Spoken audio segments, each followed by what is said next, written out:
Bismillahirrahmanirrahim. Assalamualaikum warahmatullahi wabarakatuh. Terima kasih. Waalaikumsalam warahmatullahi wabarakatuh. Terima kasih Pak Samsul Bahri, Jene Ponto sudah hadir, Pak Melki, Labuan Uki, di Kupang siapa ini? Oke, sesuai jadwal kita mulai ya. Pak Rizkinya berhalangan hadir, ada acara. Saya izin share screen ya.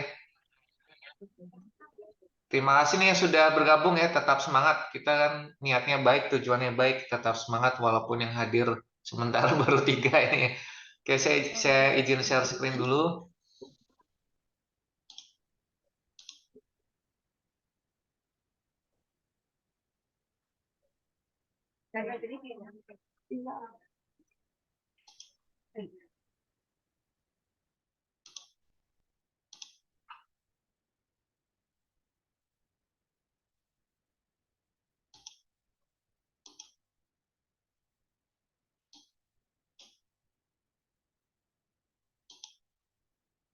Ntar saya full screen dulu.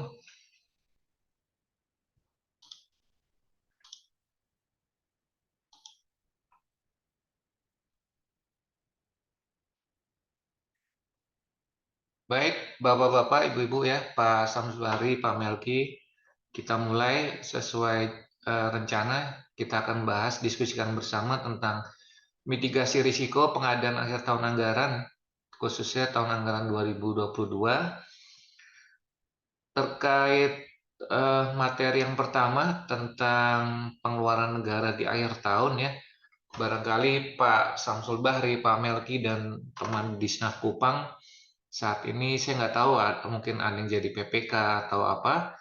Nah, terkait akhir tahun ini ada batas-batas tanggal-tanggal yang harus dipenuhi agar proses pembayaran prestasi pekerjaan dalam pengadaan barang dan jasa dapat dilakukan dengan lancar dan sesuai rencana begitu ya.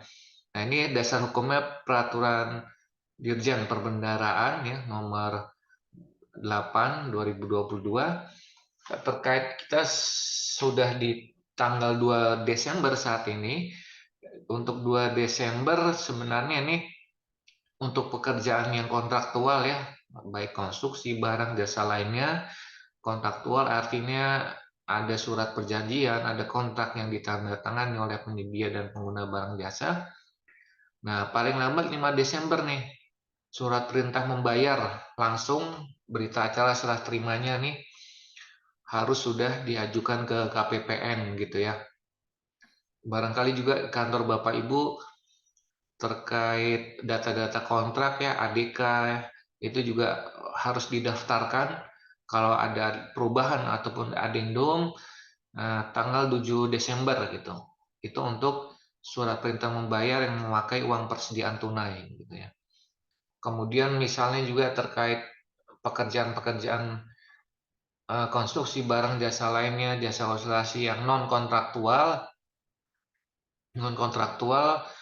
artinya dia tidak menggunakan SP ataupun SPK itu 16 Desember gitu ya. Sampai ke misalnya kantor Bapak Ibu yang saat ini statusnya Badan Layanan Umum itu tanggal 23 Desember harus didaftarkan kontraknya atau adendumnya begitu ya. Nah, ini tanggal penting yang berikutnya. Jadi terkait SPM ganti uang persediaan itu tanggal 6 Januari harus sudah diajukan ke KPPN. Kemudian terkait barangkali ada belanja modal tanah ya, proyek-proyek transportasi itu 18 Januari. Kemudian untuk rekonsiliasi antara KPPN dan unit akuntansi kuasa pengguna anggaran maupun kuasa pengguna barang itu 24 Januari harus sudah diselesaikan. Untuk pendaftaran ADK sendiri, ini ada tanggal-tanggal yang Bapak Ibu bisa lihat ya. Ini harus dipatuhi ketentuannya ya. Seperti tanggal penandatangan kontrak, perubahan kontrak ya. Batas waktunya kapan ke KPPN ini sudah diatur, nanti materi saya bagikan. Termasuk LS kontraktual ya, entah itu konstruksi barang jasa dan jasa konsultasi, berita acara serah terimanya itu yang dibuat misalnya di sini di antara tanggal 1 sampai 13 Oktober harus sudah diterima oleh KPPN paling lambat 21 Oktober jam kerja gitu ya. Nah, seharusnya ini menjadi pedoman. Ini sudah lewat. Nah, misalnya sekarang di bulan Desember ya, Misalnya tanda tangan kontraknya itu serah terimanya dibuat tanggal 2 hari ini. Berarti paling lambat 14 Desember harus sudah diterima di KPPN. Nah, nanti 2 hari kerja itu akan diselesaikan oleh pihak KPPN. Untuk misalnya ada pekerjaan-pekerjaan yang sampai Desember ini ya, menurut penilaian PPK itu akan dapat diselesaikan oleh penyedia barang dan jasa 100%, maka ketentuannya pejabat pendatangan SPM menyampaikan berita acara serah terima dilampiri fotokopi jaminan pemeliharaan ya, dan juga asli jaminan akhir tahun pembayaran. Tapi ketika kondisinya yang kedua ya, menurut penilaian PPK, kontrak pekerjaan barang dan jasa di kantor perhubungan itu tidak dapat diselesaikan 100% ya sampai 31 Desember 2022, maka KPA harus menyampaikan pemberitahuan ya dilampiri kopi surat pernyataan kesanggupan menyelesaikan sisa pekerjaan. Ini pernyataan kesanggupan ini ditandatangani oleh KPA dan penyedia barang dan jasa ataupun kontraktor ya, gitu. Kemudian nanti KPPN akan melakukan klaim pencairan jaminan ya, antara lain pada Desember 2022 dibukukan sebagai pengembalian belanja tahun anggaran berkenaan dengan kode akun belanja yang bersangkutan gitu ya. Kemudian kondisi yang ketiga, misalnya PPK menilai nih proyek transportasi di perhubungan itu tidak akan dapat diselesaikan ataupun terjadi pemutusan kontrak. Dengan kata lain, ini adalah kondisi wan prestasi, maka KPA dan PPK dia harus menerbitkan surat pernyataan wan prestasi ya, dan atau pemutusan kontrak, dan atau ini maknanya bisa salah satu, bisa dua-duanya gitu ya. Kemudian juga surat perintah penghentian pekerjaan kepada penyedia dan seterusnya.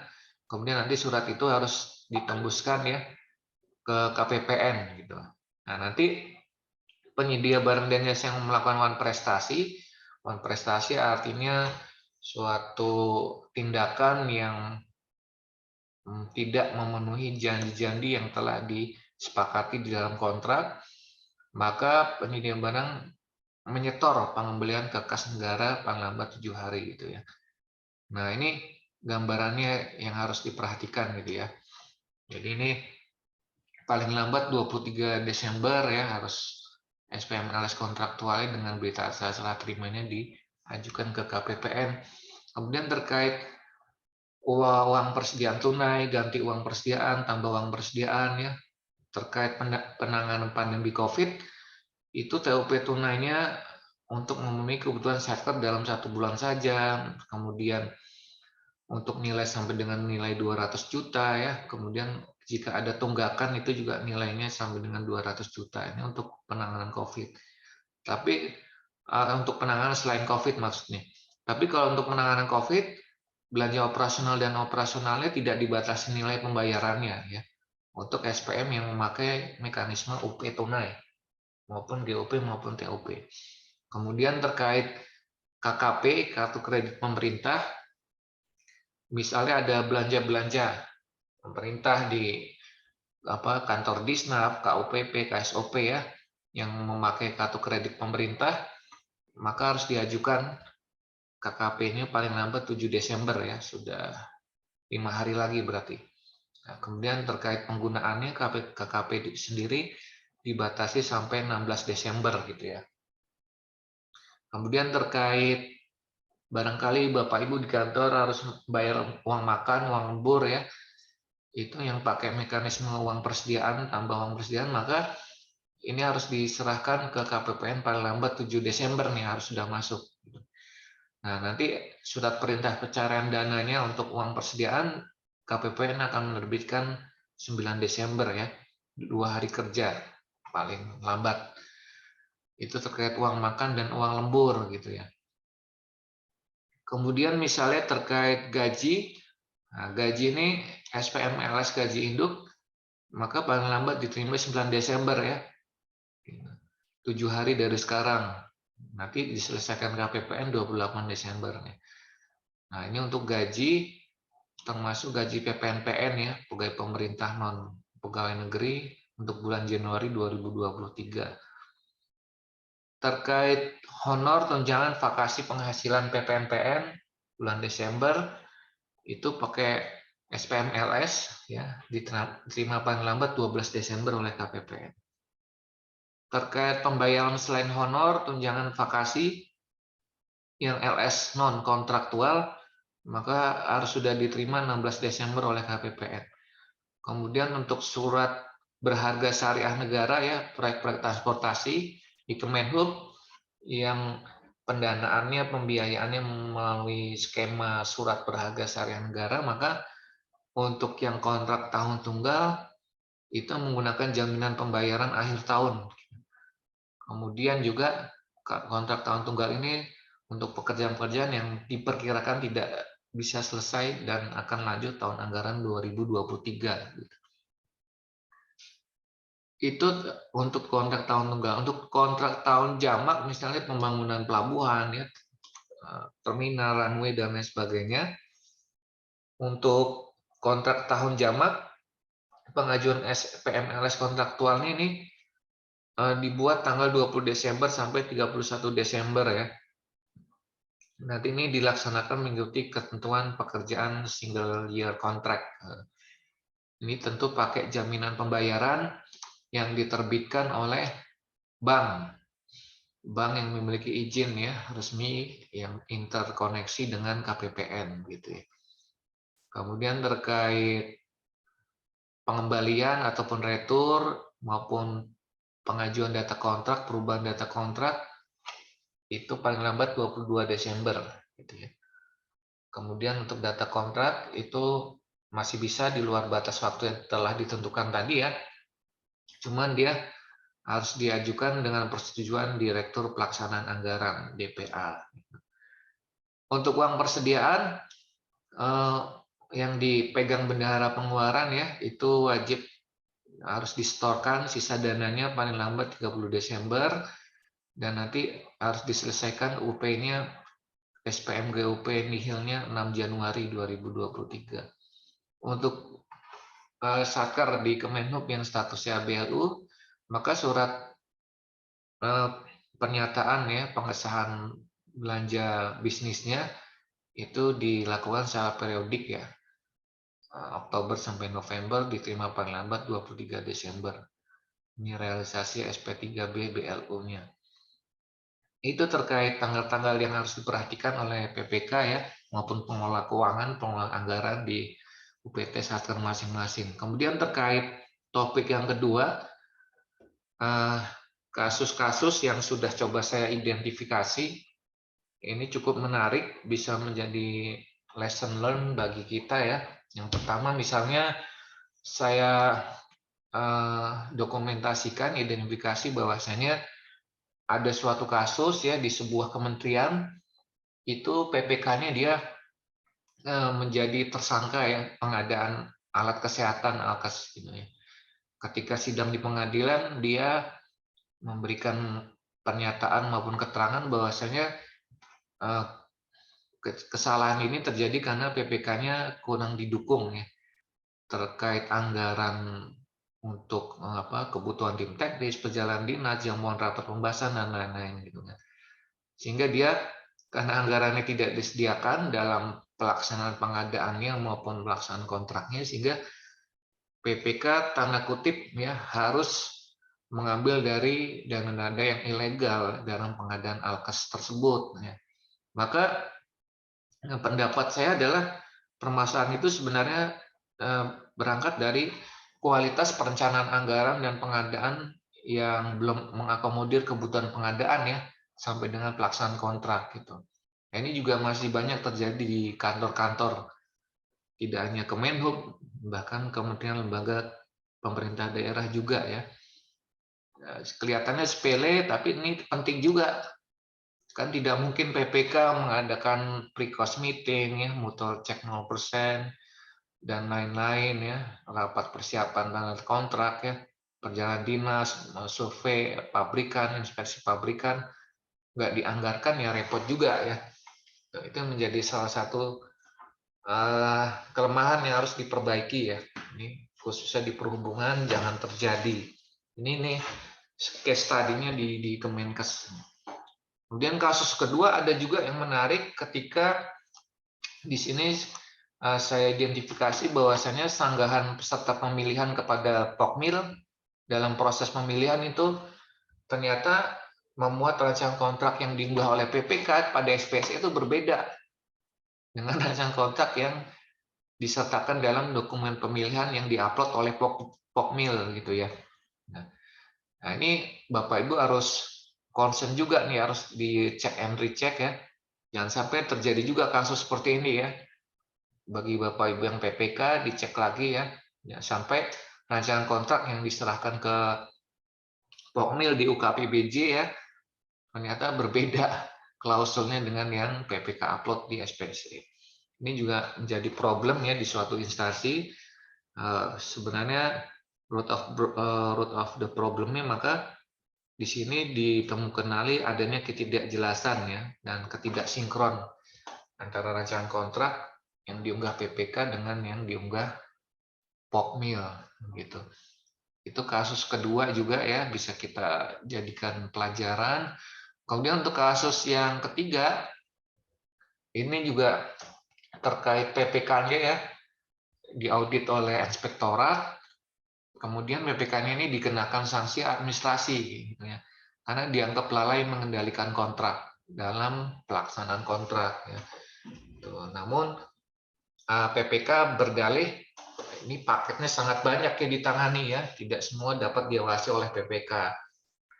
Dan kasus ini juga sampai saat ini banyak juga terjadi di Kemenhub begitu ya, maupun di Dishub ya, karena PPK yang diangkat itu banyak juga yang rangkap jabatan ya, karena PPK-nya ada yang fungsional tertentu ya, ada yang pejabat struktural ya, ada yang fungsional umum dan seterusnya, sehingga dia menjadi tidak fokus, overload beban kerja.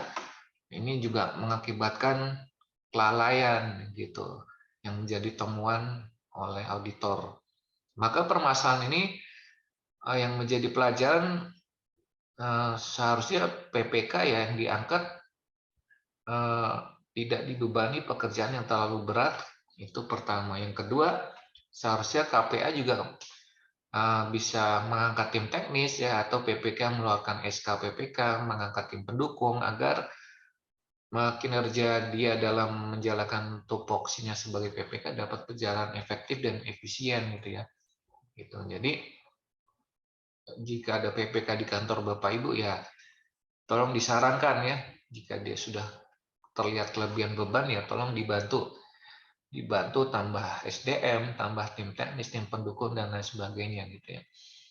Kasus yang keempat ini ada perselisihan ya, di mana pemenang tender nih melakukan pekerjaan konstruksi ya di suatu kementerian ternyata mengundurkan diri gitu ya, karena tidak tercapai kesepakatan ya, berapa besarnya denda keterlambatan, berapa skema termin pembayarannya gitu ya. Nah, penyedianya pengen dendanya itu dari nilai total kontrak ya. Tapi PPK-nya mau dari penyedianya mau dari bagian, tapi PPK-nya mau dari nilai kontrak totalnya. Kemudian juga yang kedua, PPK maunya terminnya 2, penyedianya 4. Nah, maka tidak menemui titik temu ini mengakibatkan pemenang tender mengundurkan diri gitu dalam sebuah paket pekerjaan konstruksi di sebuah instansi. Nah, ini juga fakta yang menarik. Dari sini bisa kita pelajari bahwasannya tidak dibuatkannya rancangan kontrak dengan baik dan lengkap ya pada tahap persiapan pengadaan.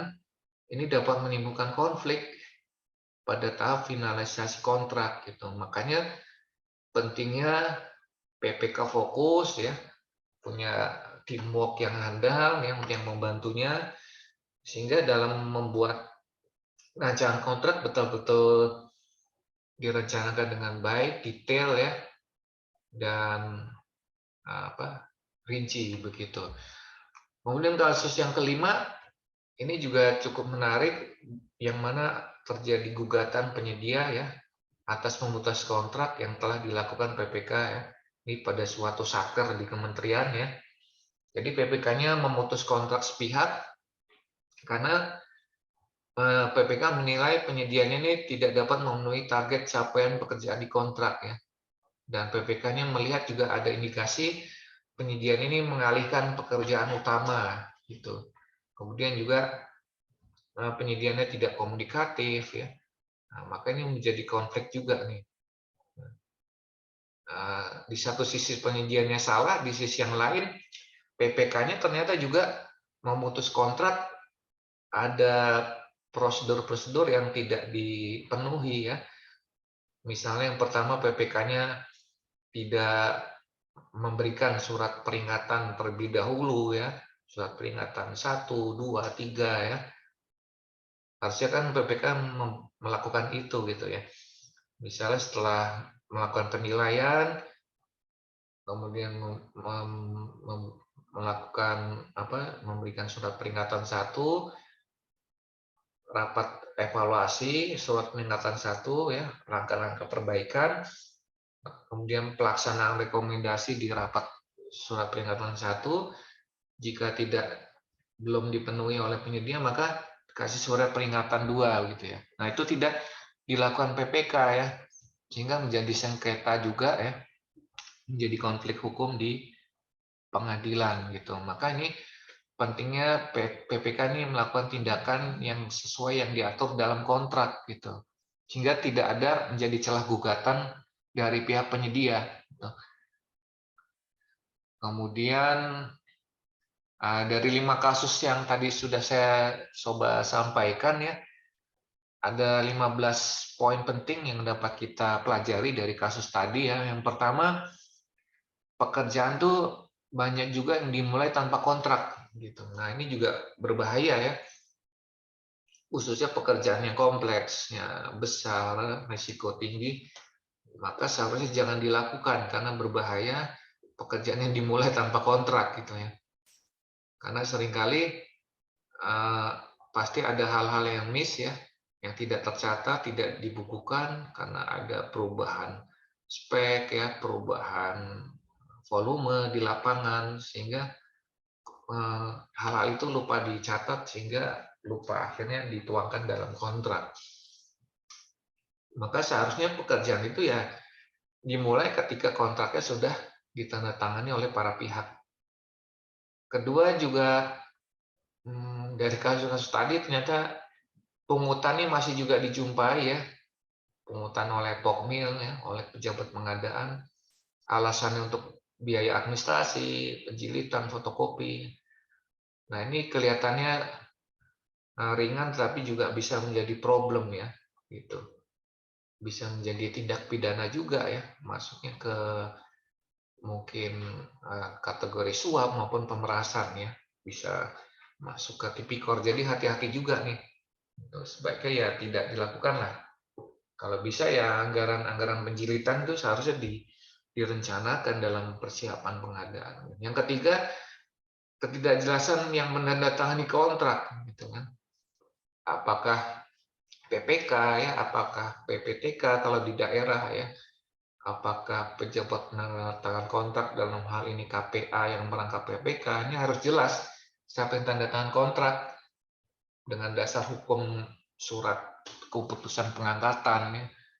Ini harus jelas. Kemudian juga tanda kontrak tanpa pertemuan masing-masing pihak ini jangan dilakukan ya.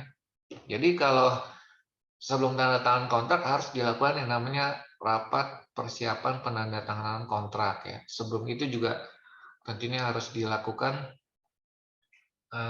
persiapan lain-lain ya, persiapan dokumen dan lain sebagainya. Maka para pihak yang akan tanda tangan kontrak harus bertemu ya, harus membaca setiap klausulnya dan menyetujuinya gitu. Yang kelima, kontrak yang ditandatangani tidak dapat dipercaya.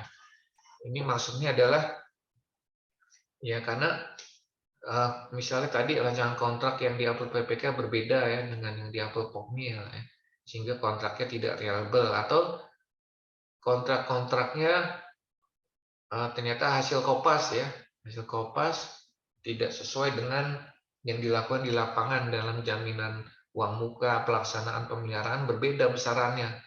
menjadi tidak reliable ya, tidak dapat dipercaya kontrak tersebut.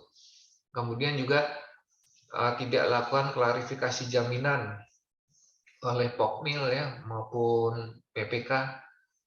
Makanya harus dilakukan klarifikasi jaminan uang muka pemeliharaan ya, ke penerbitnya, bank atau perusahaan asuransi penjaminnya.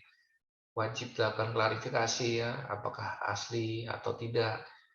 Dan klarifikasinya kan sudah bisa online ya, cek masukkan nomornya bisa ketahuan atau lewat inspeksi langsung juga bisa ya. Yang ketujuh, identifikasi ini adalah membuat substansi baru tanpa perubahan kontrak. Ini juga hati-hati ya. Masih sering juga ditemukan PPK merubah substansi pekerjaan tanpa melakukan addendum ya.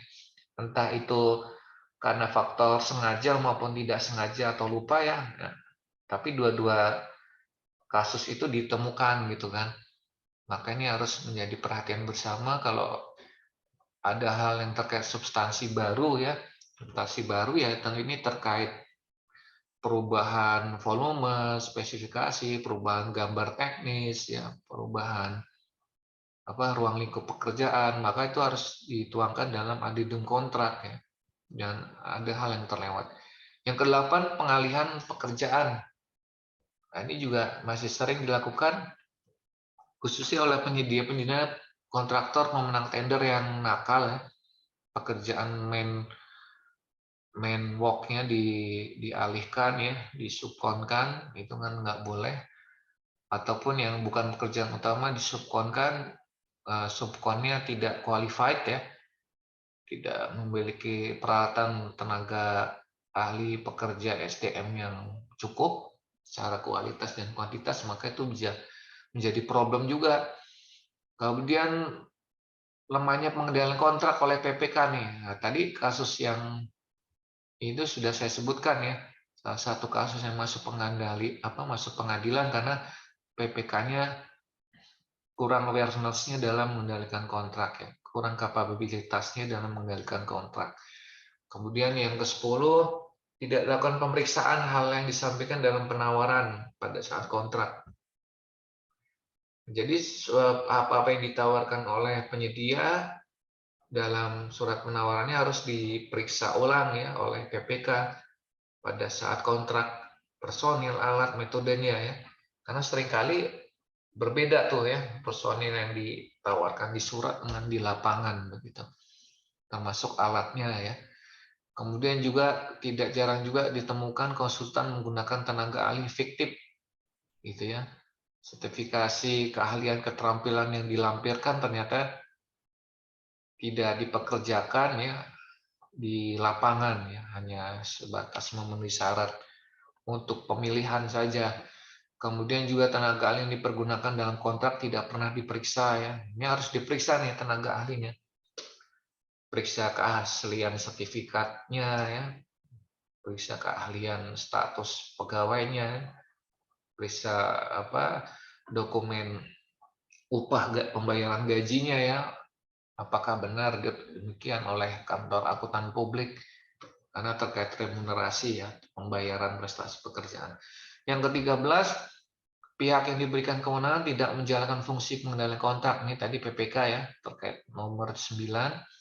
Kemudian ada juga kasus ternyata tahapan kontrak tidak dilaksanakan ya, seperti personilnya itu tidak diserahkan, program mutunya tidak dibuat ya, program mutu konstruksinya tidak dibuat, kemudian rapat prakonstruksi ya, rapat persiapan prakonstruksi tidak dilakukan ya, kemudian pemeriksaan bersama kualitas pekerjaan di lapangan tidak dilakukan ya, kemudian manajemen rantai pasok dalam pekerjaan barang jasa yang tidak dilakukan dengan baik, itu bisa mengakibatkan multiplier efek yang negatif.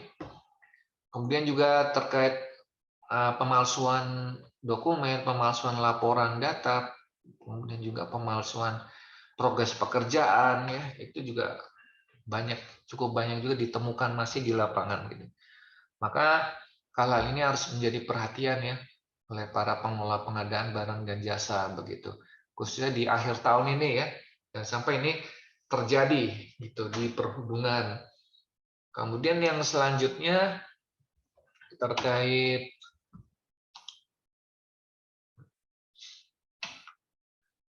ini ringkasannya, jadi sebenarnya PPK kan memiliki tugas mengendalikan kontrak ya, itu ada di Perpres pasal 11 gitu ya. Ya, tapi seringkali tugas ini belum dipahami, belum diketahui, dan belum dilaksanakan oleh PPK di banyak tempat ya, karena mungkin kurang kompetensi ya, kurang kesadaran ya, kelebihan beban kerja atau faktor-faktor lain. Maka ini penting ya pengendalian kontrak nih, gitu dalam masa pelaksanaan kontrak pekerjaan barang dan jasa gitu. Nah, ini faktor yang penting pertama. Yang kedua, bahwasanya penyedia bertanggung jawab atas pelaksanaan kontrak. Sebenarnya di pasal 17 tuh Perpres 16 ini sudah menjadi angin segar bagi PPK ya, karena sudah ditegaskan di sana yang bertanggung jawab atas pelaksanaan kontrak itu ya penyedia ya. Jika ada hal-hal yang melanggar kontrak ya, hal-hal yang mengarah ke wan prestasi ya, peristiwa kompensasi ya, ataupun hal-hal yang mengakibatkan denda maupun ganti rugi ya, itu prinsipnya yang bertanggung jawab penyedia ya. Tentu ada juga kondisi-kondisi yang mungkin bisa saja disebabkan kelalaian PPK, ya tentu itu menjadi ranah tanggung jawab PPK ya dalam kondisi tertentu. Kemudian kata kunci yang ketiga adalah pelaksanaan kontrak itu dilakukan oleh para pihak ya sesuai ketentuan yang dimuat dalam kontrak gitu. Jangan sampai nanti yang dilaksanakan berbeda dengan yang tertulis di dalam kontrak. Jadi harus sinkron gitu.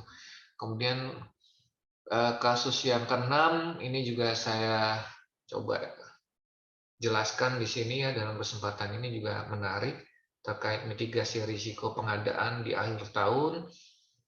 Ini kebetulan terjadi di tahun lalu, di akhir tahun 2021 di Ponorogo ya. Jadi ini ceritanya ada 4 paket pekerjaan di Dinas Pekerjaan Umum di Ponorogo ya. Itu akhir tahun lalu 2021. Keempat proyek itu mangkrak ya. Keempat-empatnya diputus kontrak. Gitu. Setelah diteliti ternyata dari 4 paket pekerjaan ini yang semuanya itu dilakukan oleh penyedia yang domisilinya di luar Ponorogo. Kemudian yang kedua yang menariknya, semua penawaran maupun kontrak, nilai kontrak yang dilakukan penyedia itu turun harganya di bawah 80% dari HPS ya, atau turun di lebih dari 20% ya. Misalnya di sini jembatan Broto ya, ini pagunya padahal 2,2 miliar ya, HPS-nya 2,19 miliar, tapi pemenang tendernya CV Dwi Tunggal ya, ini di Madiun, dia nawarnya 1,7 miliar untuk bangun jembatan ya. Akibatnya ya terjadi ini ya, wan prestasi, pekerjaan tidak selesai, tidak bisa dimanfaatkan ya. Nah, ini harus menjadi pelajaran juga ya, jangan sampai terjadi di perhubungan begitu. Maka ini penting juga. Kemudian misalnya kasus yang lain untuk mitigasi risiko, misalnya yang terjadi di Gresik ini ya, ini bangun Islamic Center di wilayah selatan Gresik gitu. Ini HPS-nya 10,8 miliar, kemudian tanda tangan kontraknya nilainya 8,4 miliar ya, ini juga turun ya lebih dari 20%. Akhirnya Bapak Ibu bisa lihat gambar ini Islamic Center di Gresik ini beberapa lantai gitu ya. Rencana awalnya kan untuk melakukan pemerataan pembangunan ya, untuk menumbuhkan ekonomi di wilayah Gresik Selatan tidak tercapai karena ya pembangunan Islamic Center ini tidak selesai ya. Sampai 26 Desember 2021 tidak selesai, baru 50% progresnya. Ini juga menjadi masalah ya. Bahkan penyediaannya itu namanya PT Batara Guru di blacklist ya. Sampai ini kasusnya juga masuk ke Komisi 3 DPRD Gresik sampai sekarang juga belum terbangun gitu. Kemudian kasus yang ketiga misalnya terjadi juga di Magetan. Ini menarik juga. Jadi di Magetan nih pembangunan pasar ya. Jadi pasarnya ini nilai kontraknya 4,2 miliar. Ini 6 bulan hari kerja ya.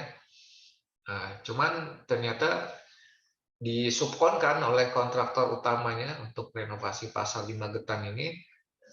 Padahal si kontraktor pelaksana ini sudah menerima uang muka, kemudian subkonnya sudah melakukan pekerjaan, tapi subkonnya tidak dibayar ya. Tidak dibayar, akhirnya dia membongkar lagi pekerjaannya. Padahal kontraktor utamanya nih PT SKS nih, kantor utamanya ada di Makassar ya, sudah dapat DP 20%. Tapi subkonnya tidak dibayar ya. Ini juga menjadi kasus di Magetan ya sampai sekarang ya, Pasar Baru Magetan. Kemudian kasus yang lain ini terjadi di Sukoharjo ya, Bapak Ibu bisa lihat gambar ini. Ini terkait proyek fisik ya, pembangunan macam-macam ya, ada jembatan ya, kemudian ada gedung serbaguna di Sukoharjo dan jembatan Tambak Boyo ya. Ini penawaran penyedia ya, oleh kontraktornya turun sampai 73%. HPS-nya 14,8 miliar, kontraknya 10,8 miliar. Ini pemenangnya CV Tunung Jaya di status domisilinya di Karanganyar ya. Sebenarnya Karanganyar dengan Sukoharjo tidak cukup dekat ya, tidak jauh.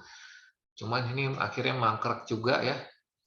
Proyek 44 miliar nih gagal menjelang akhir tahun ya. Ini 2 proyek jembatan dan gedung gitu ya.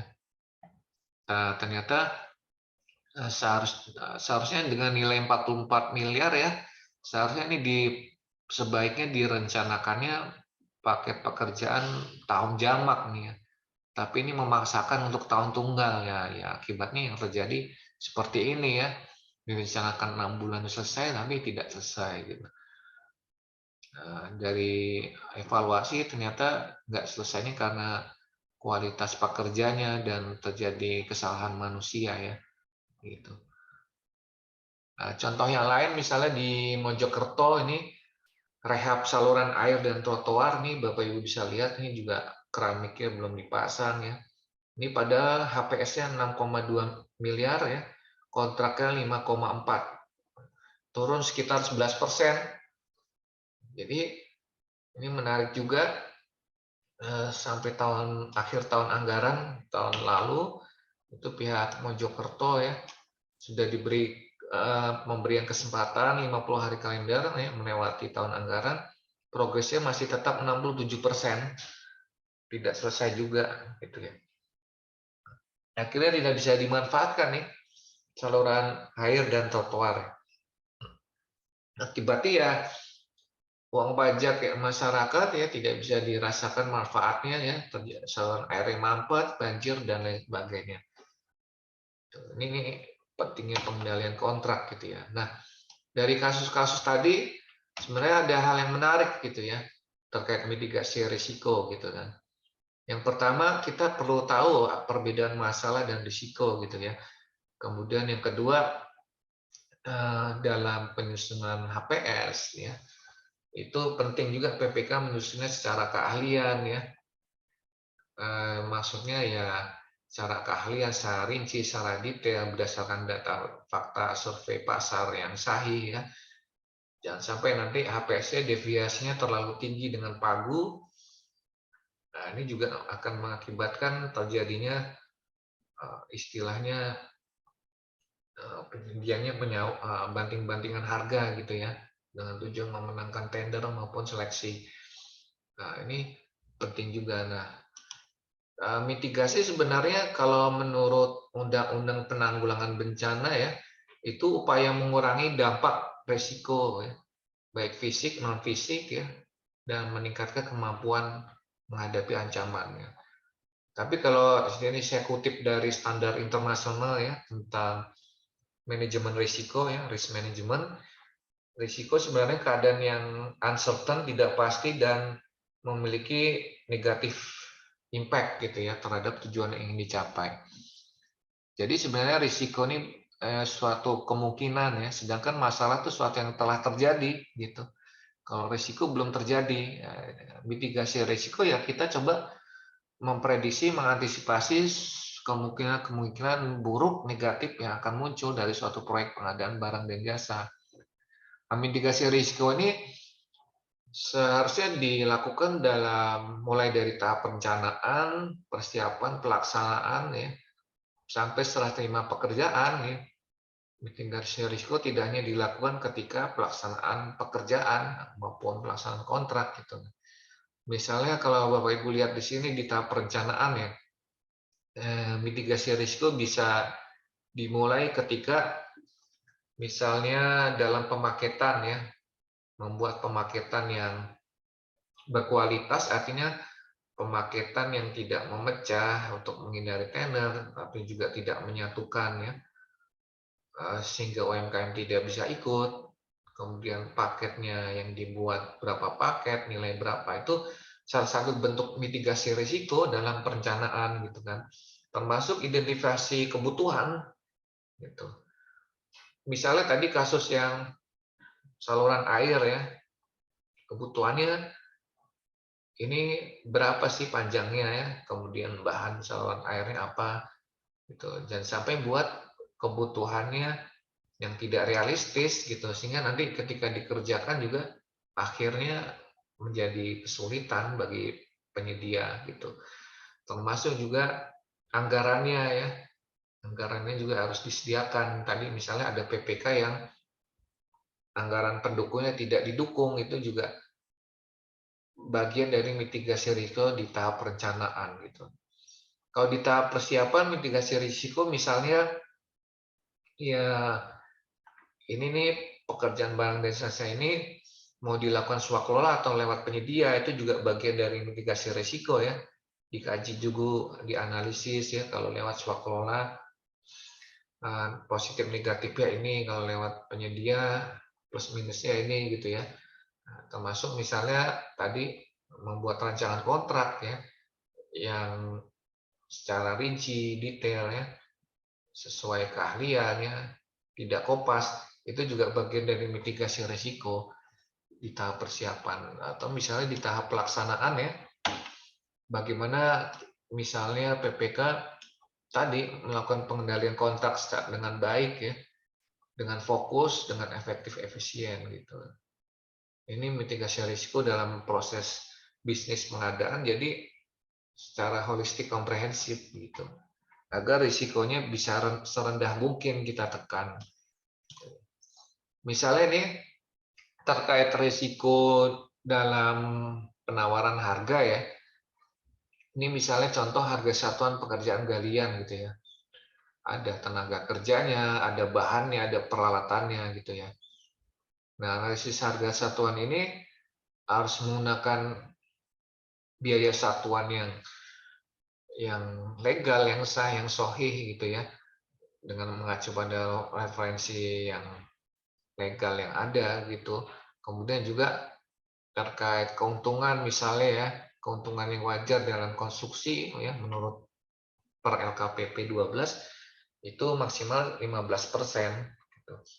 Kalau ada penyedia yang setelah kita evaluasi kewajaran harganya, ternyata dia ngambil profit lebih dari 15%, ya patut kita pertanyakan gitu kan, apakah dia nanti mampu melakukan pekerjaan itu gitu ya. Nah, ya, kalau kita nilai dia tidak akan mampu, ya jangan ragu-ragu untuk menggugurkan penawarannya begitu ya, setelah dilakukan evaluasi, kemudian setelah dilakukan klarifikasi, setelah dilakukan negosiasi tentunya gitu ya. Gitu. Kemudian salah satu bentuk mitigasi risiko yang lain ya tadi ya, kita tentunya bisa meminta layanan probity advice gitu.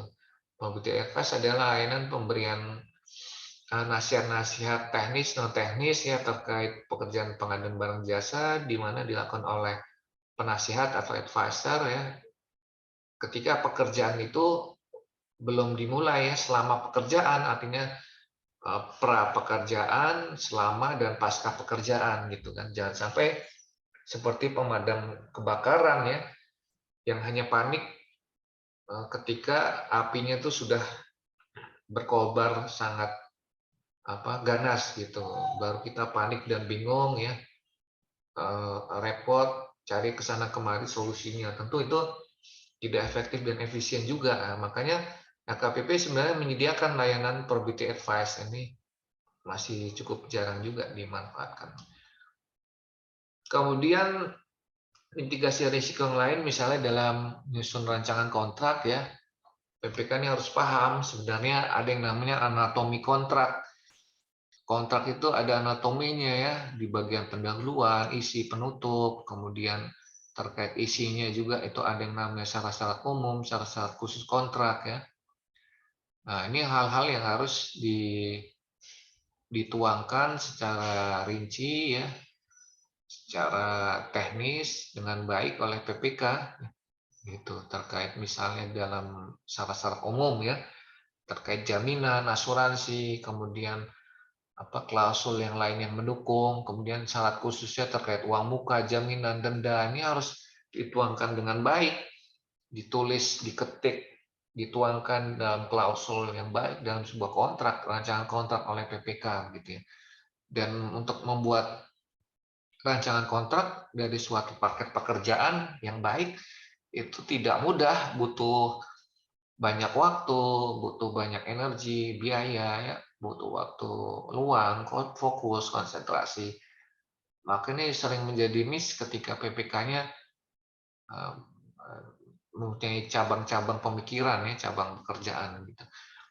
Kemudian misalnya terkait proses pengadaan, ya, ini saya tampilkan di sini terkait penawaran yang turun di bawah 80% HPS, ya. Ini akan mengakibatkan tentunya putus kontrak ya, karena sangat beresiko gitu kan. Hanya dengan dalih penyedianya mau menang tender, akhirnya dia membanting harga, ternyata dia terjadi eskalasi harga dan lain sebagainya, akhirnya dia tidak mampu menyelesaikan pekerjaan yang menerima dampak negatifnya tidak hanya penyedia ya, tapi juga pengguna barang dan jasa serta masyarakat. Kemudian juga sanggahan ini juga harus diperhatikan oleh Pokmil dan PPK ya. Jangan sampai ada celah-celah untuk menyanggah karena mungkin ada hal-hal yang tadi ya sepele tapi itu menjadi celah sanggahan ya. Solusinya tentu harus benar-benar membuat dokumen pemilihan yang baik gitu kan, yang rinci gitu. Kemudian misalnya contoh yang lain terkait permasalahan pekerjaan terlambat ya akibat salah memilih penyedia ya. Sebenarnya banyak calon penyedia yang kompeten ya, memenuhi kualifikasi ya. Tapi karena kesalahan menggunakan metode evaluasi, akhirnya yang menang yang penyedia yang tidak berkualitas gitu. Nah, solusinya tentu tetapkan pemenang yang telah memenuhi seluruh persyaratan gitu. Kalau ragu diklarifikasi gitu. Kalau misalnya nilai di atas 100 miliar ya libatkan ahli kontrak gitu ya, ahli kontrak untuk memberikan pendapat-pendapat ahli gitu ya. Kemudian juga dalam dokumen harus dicantumkan dengan jelas dan rinci persyaratannya gitu kan. Kemudian juga dilakukan hal-hal mitigasi yang lainnya. Terkait misalnya ada kasus hasil tender yang diajukan oleh Pokmil misalnya ya, kepada PPK ternyata tidak disetujui oleh PPK karena satu dan lain hal, itu juga masih cukup sering terjadi ya. Entah karena faktor teknis maupun non teknis, PPK-nya nggak setuju, terjadi konflik antara PPK dan Pokmil. Ini juga menjadi bagian dari mitigasi risiko ya. Namun ketika itu sudah menjadi masalah, yang harus dilakukan ya PAKPA harus memutuskan ya jika menyetujui PPK ya harus dilakukan entah itu penawaran ulang, tender ulang ya. Tapi kalau menyetujui hasil Pokmil, maka tentu PPK harus menerbitkan segera surat penunjukan penyedia barang dan jasa. Dan ini salah satu titik kritis juga ya yang menjadi resiko pengadaan ya. Makanya harus dibangun komunikasi yang baik antara PPK dan Pokja pemilihan ya. Gitu.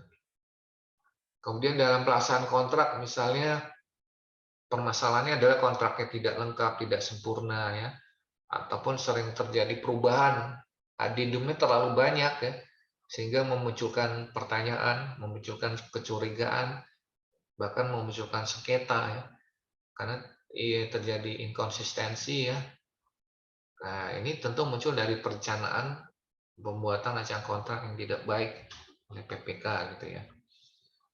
Kemudian terkait pekerjaan barang jasa untuk meminimalisir resikonya tentu harus diperhatikan juga. Kalau misalnya pekerjaan konstruksi, ya PPK pelaku pengadaan harus paham ya, tidak hanya eh, regulasi terkait pengadaan Perpres 16/12 saja, tapi juga harus memahami bahwasanya ada undang-undang tentang jasa konstruksi, ada peraturan pemerintah tentang konstruksi ya, ada Permen BUMN, ada Perda, ada Per LKPP. Semua itu harus dikuasai dengan baik. Kemudian salah satu strategi yang lain terkait mitigasi risiko ya. Ini sering juga terjadi risiko ketika di akhir tahun, misalnya sudah di bulan Desember ya, progresnya belum sesuai rencana, realisasi masih tidak memuaskan ya. Maka pilihan yang pertama adalah PPK memberikan perpanjangan waktu. Ini hasil penilaian PPK ya, pertimbangan yang layak wajar untuk hal-hal yang misalnya ada pekerjaan tambah, perubahan desain, keterlambatan yang disebabkan oleh kelalaian PPK ya, atau keadaan force majeure.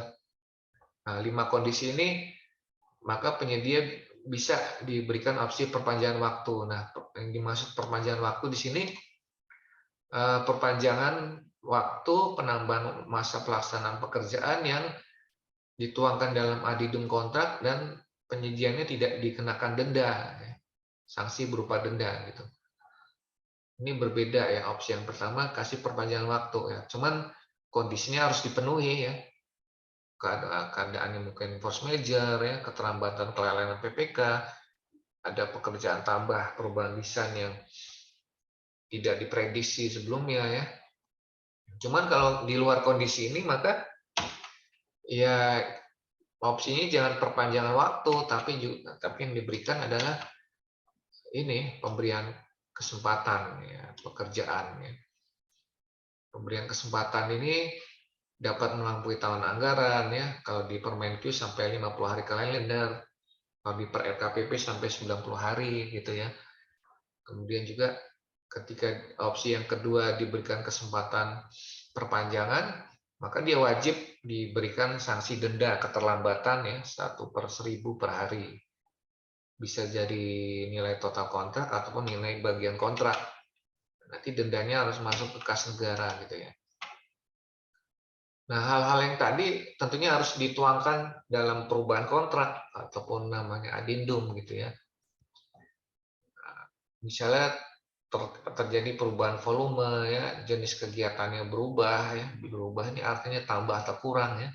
Spek teknisnya harus dirubah karena kondisi lapangannya berbeda ya. Terjadi likuifaksi, bencana alam dan lain-lain. Ataupun jadwal pelaksanaan harus diubah, ini harus dituangkan dalam adendum ya.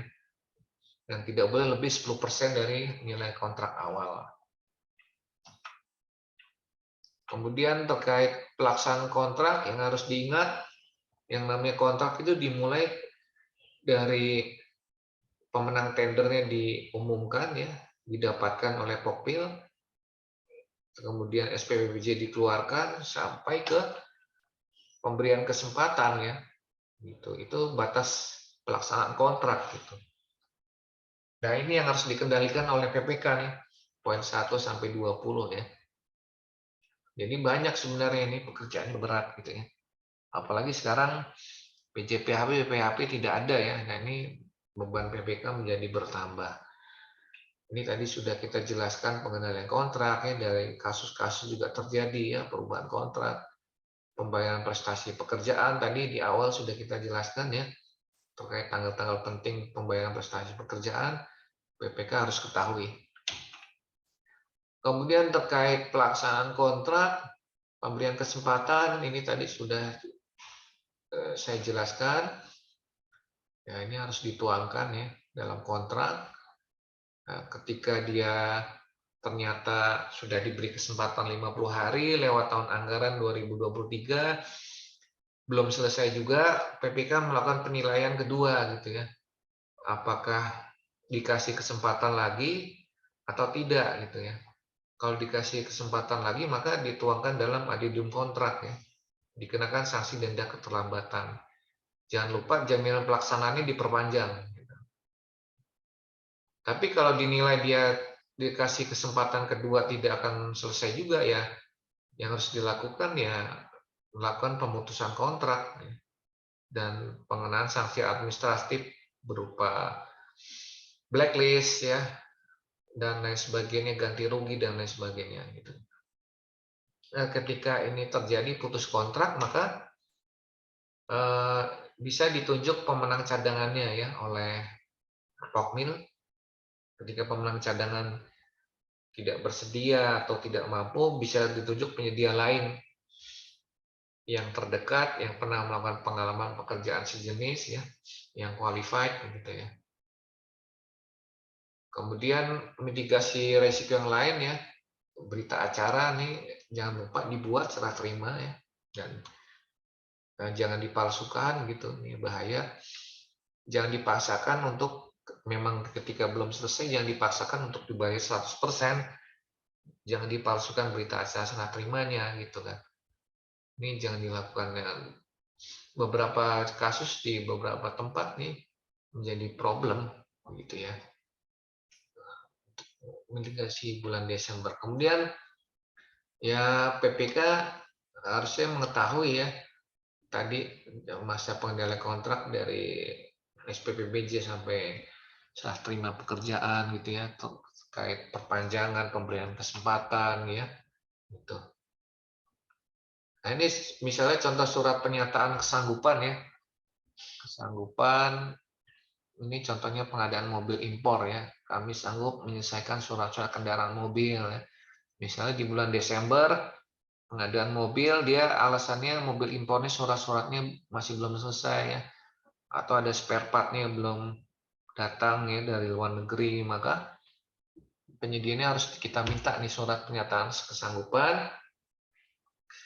Kemudian jaminan pelaksanaannya diperpanjang, kemudian dibuat jaminan pembayaran dari bank. Ini syarat-syarat untuk pemberian kesempatan. Ya. Ketika kontraknya diputuskan oleh PPK ya untuk dihentikan, maka jaminan pelaksanaannya harus dicairkan, sisa uang muka harus dilunasi atau jaminan uang muka dicairkan ya. Penyedia wajib bayar denda, keterlambatan ya. Penyedia harus di blacklist ya. 4 hal ini harus dilakukan oleh PPK ketika terjadi pemutusan kontrak ya. Ketika tidak dilakukan nanti menjadi temuan oleh auditor. Nah, kalau APBD dia ada aturan khusus ya yang mengatur seperti Permendagri 33 2019 ya. Ini ketika pekerjaan yang telah selesai pada tahun anggaran sebelumnya atau ada kasus putusan pengadilan yang telah inkrah ya atau pemberian kesempatan ya. Nah, ini diatur di Permendagri 33 2019 ya. Mirip dengan Perpres. Kemudian terkait pekerjaan konstruksi kita coba jelaskan titik kritisnya. Bahwasanya Bapak Ibu bisa lihat ya dalam penyelenggaraan jasa konstruksi misalnya di perhubungan ya pembangunan pelabuhan, terminal, stasiun, ya, bandar udara. Kalau lewat mekanisme pekerjaan konstruksi ya, maka pasti ada namanya kontraktor utama gitu. Nah, kontraktor utama ini boleh saja ya, dia kemudian ada kontraktor umum ya, ada kontraktor elektrik mekanik, ada kontraktor pondasi ya. Ini namanya subkontraktor ya. Kemudian subkontraktor ini berkontrak lagi dengan pemasok material, pemasok SDM, pemasok peralatan. itu boleh saja, asal sesuai ketentuan yang berlaku gitu ya. Kontraktor utama pasti juga dia berhubungan dengan pengawasan ya, manajemen konstruksi gitu ya. Kemudian eh, jaringan aktor yang lain yang terlibat ya, pengguna barang jasa tentu dia juga akan berhubungan dengan masyarakat selain dengan kontraktor utama ya. Itu. Jadi ini suatu hal yang harus kita kelola dengan baik gitu ya, yang cukup kompleks dikelola, dikendalikan oleh PPK. Nah, hubungan kontraktual seperti ini harus memenuhi kaidah keselamatan kesehatan kerja ya, kemudian juga sesuai spesialis, sesuai ketentuan ya, kemudian tenaga kerjanya harus bersertifikat ya, kemudian produk jasa konsumennya sesuai umur layanan ya, untuk mencegah kegagalan bangunan. Kemudian pekerjaan ini konstruksinya harus diserahkan tepat waktu, tepat biaya, tepat mutu ya, sesuai kontrak. Ini penting nih, manajemen penyelenggaraan jasa konstruksi. Nah, ketika misalnya muncul sengketa konstruksi, maka bisa dibentuk ya Dewan Sengketa. Dewan Sengketa ini anggotanya berdasarkan prinsip profesionalitas ya, tidak menjadi bagian dari salah satu pihak. Cuman ketika terjadi sengketa, pilihan yang pertama ya adalah lewat mediasi dulu ya. Mediasi ini perundingan ya. Kalau mediasi tidak bisa, konsiliasi ya, konsiliasi perdamaian ya. Kalau tidak bisa, arbitrase ya, terkait pengadilan arbitrase ya, hal-hal yang bersifat perdata dan lain sebagainya gitu ya. Tapi cepat diutamakan lewat musyawarah untuk mufakat dulu dalam Undang-Undang Jasa Konstruksi itu demikian gitu ya. Ketika tidak tercapai maka disesuaikan berdasarkan kontrak kerjanya, penyelesaian sengketanya lewat apa. Nah, ini menjadi penting ya diperhatikan.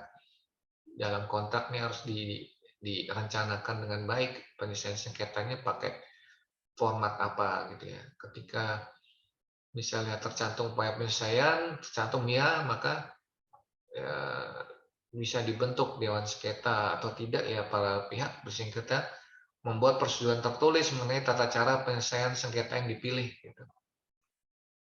Kemudian terkait pelaksanaan kontrak kerja konstruksi dalam mitigasi risiko ya dimulai dari persiapan kontrak, pelaksanaan dan serah terima pekerjaan ya. Nah, maka dapat diberlakukan adendum, denda, ganti rugi, kompensasi maupun pemutusan kontrak. Gitu ya. Kemudian yang juga perlu dipahami ya, kontrak kerja konstruksi ini dia memiliki aturan main ya. Yang pertama harus dirumuskan, diatur ya, seperti bagaimana wan prestasi, cara pembayaran, kemudian penyelesaian perselisihan ya, kegagalan bangunan, kemudian juga aspek lingkungan, jaminan atas risiko, ini harus dituangkan dalam kontrak gitu kan. Kemudian bahasanya itu wajib menggunakan bahasa Indonesia ya. Kalau tender internasional ya bahasa Indonesia dan bahasa Inggris, cuman yang menjadi acuan bahasa Indonesia gitu ya. Termasuk juga dimuat dalam kontrak konstruksi ketentuan hak kekayaan intelektual ya dan lain sebagainya. Ini titik kritis kontrak konstruksi bisa terjadi dalam rapat persiapan karena tidak dipersiapkan dengan baik ya, dokumen-dokumen, waktu, penyerahan personil, penyerahan lokasi, pekerjaan. Ini bisa menjadi masalah dalam rapat persiapan ya, maupun ketika penandatangan kontrak ya. Kemudian di tahap pelaksanaan juga ada 6 titik kritisnya ya, ketika penyerahan lokasi, rapat persiapan konstruksi ya, pengecekan bersama, laporan hasil pekerjaan, pembayaran dan perhitungan akhir. Kemudian di tahap serah terima ada 2 titik kritisnya ya. Yang pertama serah terima pertama, professional handover, dan serah terima akhir, final handover. Ini juga titik kritis. Kemudian ketika jasa konsultasi di tahap persiapan titik kritisnya ada 3, rapat persiapan penunjukan, rapat persiapan tanda tangan kontrak, dan penandatanganan kontrak itu sendiri. Ketika pelaksanaan mirip dengan konstruksi ya, Cuma ini hanya ada 5. Kritisnya adalah ketika rapat persiapan, laporan, pembayaran, perhitungan akhir, dan penyerahan akses lokasi kerja. Serah terima di faktor kritisnya diserah terima saja. Gitu. Nah, Bapak Ibu bisa lihat di sini nih tahapan-tahapan pelaksanaan kontrak pekerjaan konstruksi.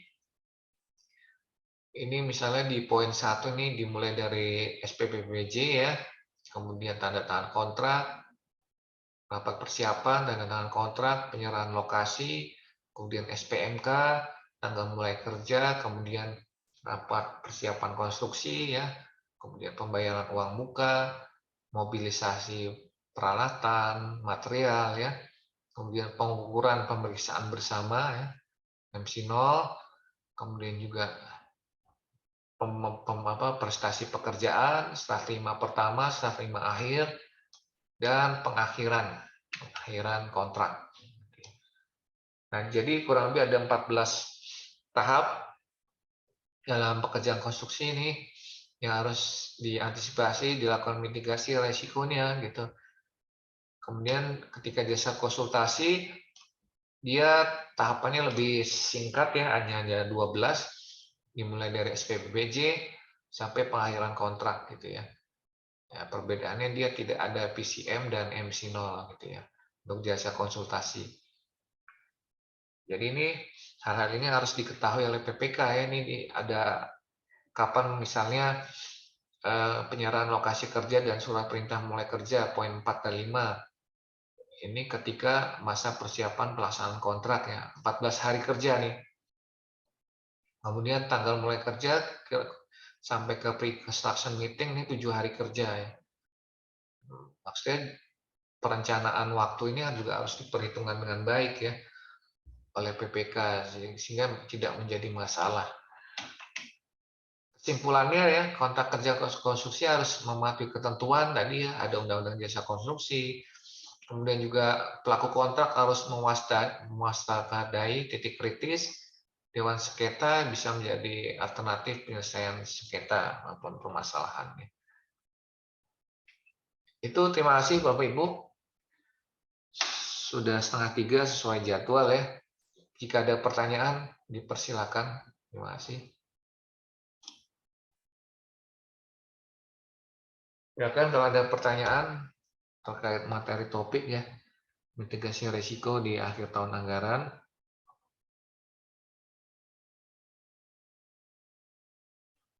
Sudah jelas semua atau bagaimana?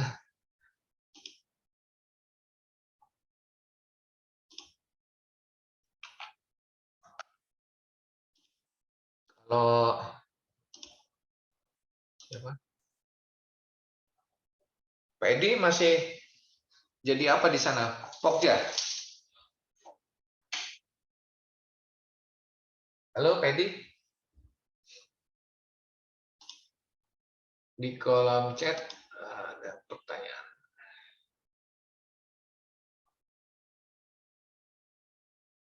Oke, nggak ada pertanyaan di kolom chat. Pak Melki, Pak Suroto, ada pertanyaan? Pak Edi? Izin Pak Yanuar, Mas. Tanya Pak Yanuar. Ya, silakan Pak. Assalamualaikum warahmatullahi wabarakatuh. Selamat sore Pak Yanuar. Waalaikumsalam, ya Pak. Pak izin Pak, untuk adendum waktu itu maksimal berapa hari Pak?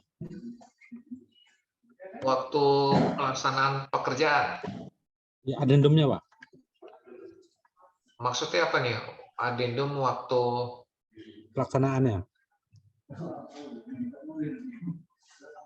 kapan dilakukan adendum ya ketika terjadi perubahan hal-hal substansi dalam kontrak terkait jangka waktu berapa lama perubahan perpanjangan pelaksanaan pekerjaannya dalam adendum ya sesuai kebutuhan kasus permasalahan di lapangan. Saya belum terlalu jelas nih pertanyaan Bapak yang dimaksud yang mana. Izin Pak, ini kan misalnya kerjaan konstruksi Pak. Kontraknya misalnya 30 hari udah habis. Ya.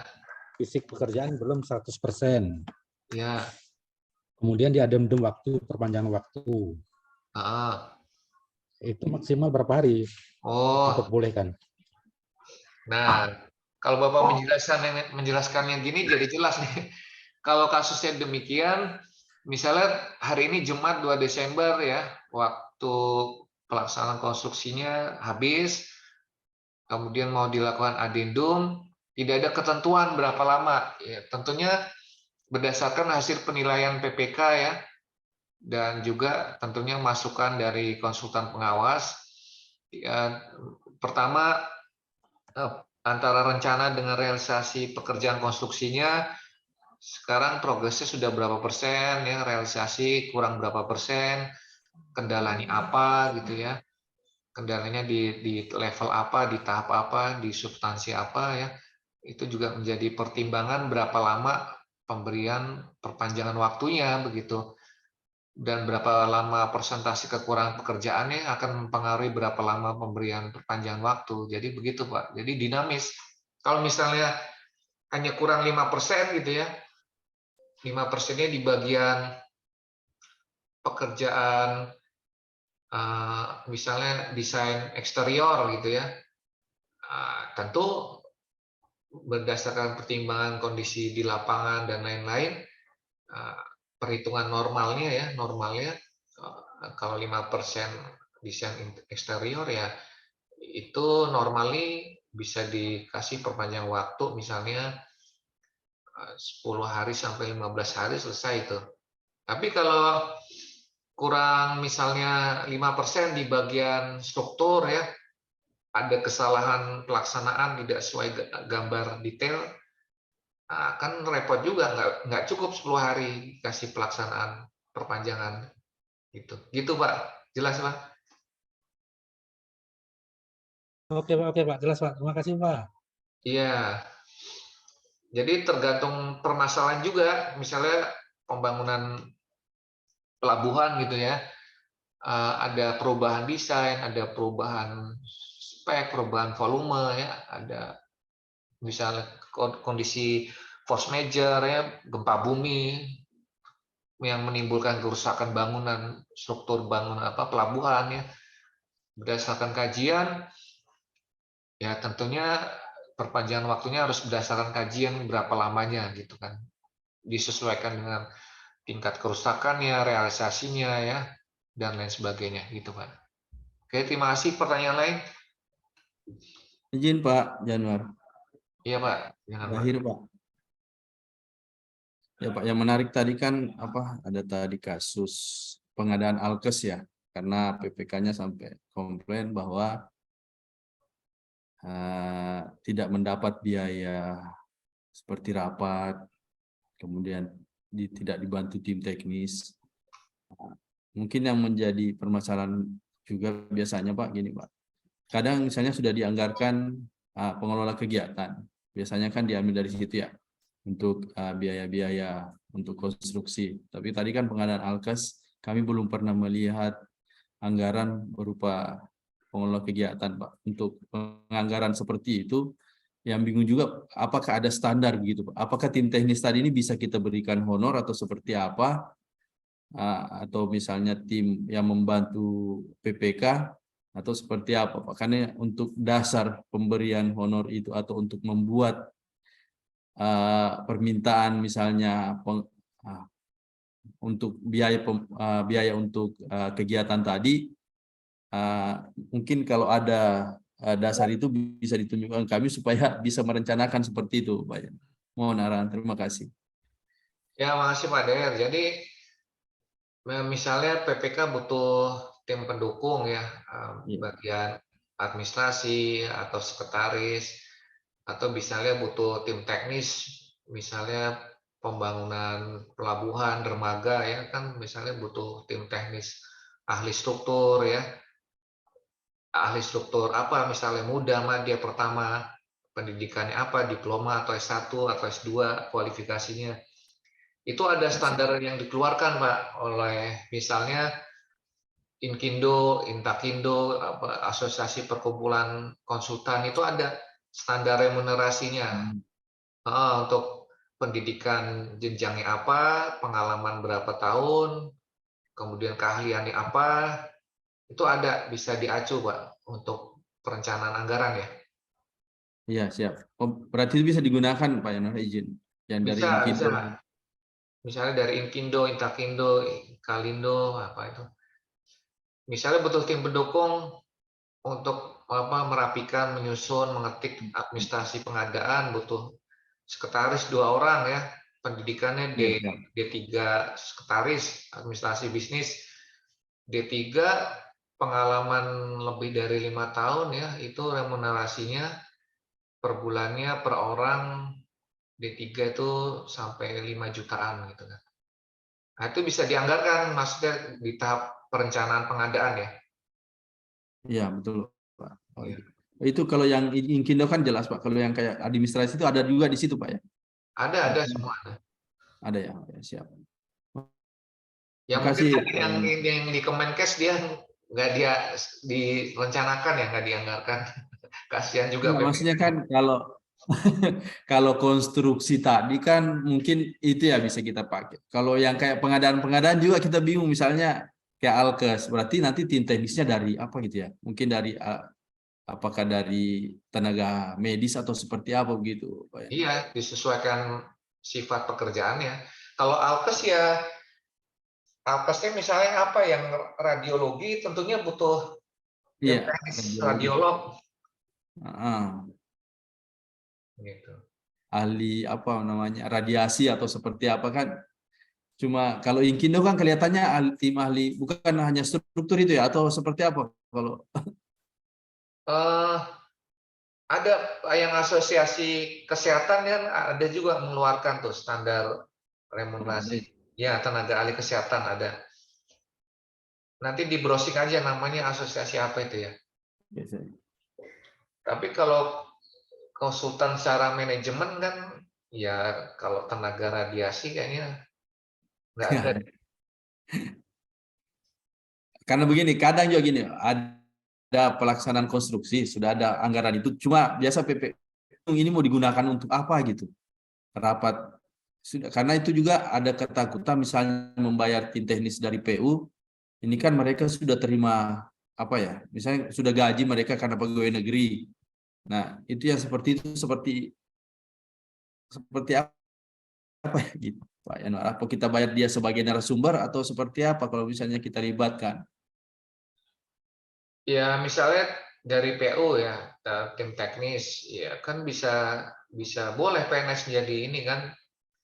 Dia misalnya pakai kontrak waktu penugasan, misalnya selama 0,5 bulan atau 1 bulan ya. Berapa standar remunerasinya gitu kan? Atau misalnya kalau 2 bulan ya waktu penugasannya 2 bulan, boleh kita kasih menurut standar honor yang ada itu boleh honorarium. Atau misalnya sifatnya butuh keahliannya hanya insidental ya, hanya memberikan Betul. nasihat-nasihat yang singkat general gitu kan. Itu bisa pakai pola skema narasumber, diundang gitu kan dalam BIMTEK, kasih honor.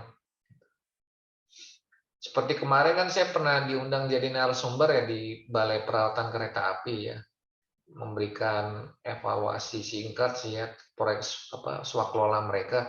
Ya, saya dibayar honor orang jam ya. Oke. Cuman dari PPK-nya waktu itu bilang tahun depan kita didampingi boleh nggak? Ya bisa aja nanti bisa pakai skema waktu penugasan atau pakai skema probity advice kan ada juga ya layanan probity advice. Saya kan advisor juga. Itu Oh, legal sah. Kita mendampingi dari awal sampai akhir. Untuk ininya ya pakai standar honorarium dari SBM. oh ya, berarti izin Pak, Pak Januar jadi sebagai narasumber di sana Pak ya, di balai tadi itu. Ya waktu itu kebetulan pakai skema yang narasumber ya. Oh, Kalau yang skemanya probity advice, heeh. misalnya kan kita ngasih advice misalnya dari awal sampai serah terima misalnya 3 bulan, ya berarti hitungannya bukan honorarium narasumber kan? Wah, besar banget kalau narasumber Pak, itu jam dia. Iya, hitungannya kan pasti orang bulan kan. waktu penugasan. Nanti kan ada rumusnya tuh, remunerasi waktu penugasan, upahnya berapa, ini koefisiennya berapa gitu kan. Oke, siap, siap. Saya juga kemarin probity advice di Ditjen Prasarana Kereta Api ya, LRT, itu hanya honorarium aja. Honorarium per Ya, maksudnya kan, perapat. oh, kalau ini kan maksudnya ini dalam, ini Pak Yono kan Kemenhub juga ya, maksudnya kalau kami dari Kemenhub juga kan ada aturan tuh, nggak boleh satu kementerian gitu, Pak. Boleh, kata siapa nggak boleh? Oh, Kemarin boleh. saya ditugaskan dari LKPP, LRT Palembang, Kemenhub. Saya dari Kemenhub, bisa. Saya rapat sama BPKP, sama BPK. Saya sebagai advisor memberikan probity advice proyeknya LRT Kemenhub. Nggak apa-apa, boleh. Oh, ya, siap, siap. Kalau Eh, kalau Bapak baca di SBM-nya tentang honor itu kan, di sana kan tertulis dari instansi di luar penyelenggara ya, itu boleh diberikan ya, honor. siap. Bahkan Ya, di luar. Kemenq yang bikin aturan kan, misalnya Pusdiklat Perpajakan nih ngundang Menteri Keuangan jadi narasumber ceramah gitu ya. Itu Menteri Keuangan dikasih honor karena di luar instansi penyelenggara yaitu Pusdiklat Perpajakan misalnya. Di luar Anu, instansi lintas apa? keseluruhan. Kalau mungkin misalnya dari LKPP, kalau Kemenhub ya tetap bisa dibayar, atau misalnya kita narasumber PU. Sepengetahuan kami ya, mohon maaf, mohon izin kalau ini itu. Tapi kalau misalnya tim teknis atau narasumbernya dari kementerian yang sama yang pernah kami dapatkan, bahwa itu tidak diperkenankan gitu, Pak. Yang tidak memperkenalkan siapa? Jadi SBM sih, Pak. Di situ di luar, kalau sebelumnya kan eselon 1, di luar eselon 1 sekarang di instansi, mungkin tanda kutip di sini instansi ini mungkin maksudnya apakah hanya kantor atau satu kementerian atau seperti apa gitu, Pak. Di luar instansi penyelenggara. Boleh Pak, Bapak cek di Kementerian Keuangan, Kementerian Kesehatan ya, pejabatnya diundang jadi narasumber, mereka dikasih honor. Ya, siap, Pak. Kemarin saya di Direktorat Prasarana angkutan jalan ya, terminal, di Balai Perawatan, Ya. di LRT itu dikasih honor, nggak apa-apa. Resmi itu, Pak ya. Resmi ya, di situ saya bareng BPKP, BPK. Siap. Kalau BPKP atau BPKP ya mungkin sepengetahuan kami. Kalau ada seperti ini kan jadi lebih leluasa gitu, Pak. Terkadang kami mau mengundang narasumber dari Kemenhub, karena kami juga saya dari Politeknik Pelayaran Sulawesi Utara, Pak. Jadi bingung mau ngasih honornya seperti apa gitu, karena yang tadi sepengetahuannya kami juga disampaikan, yang ada yang pernah disampaikan ke kami bahwa itu tidak diperkenankan. Boleh Pak, di SBM-nya coba dibaca lagi tuh Ya, kan kalimatnya di luar instansi penyelenggara ya. siap, Pak. Nanti kami baca lagi. Makasih Pak Enwar. Iya. Mungkin izin Pak, yang ini materinya bisa di-share nggak Pak? Iya nanti Bapak ikut grup nggak Pak Dahir? Iya, saya ada di grup Pak. Oh Saya ya, ada di ntar grup. saya bagi di grup. Iya, siap. Makasih Pak Enwar. Iya.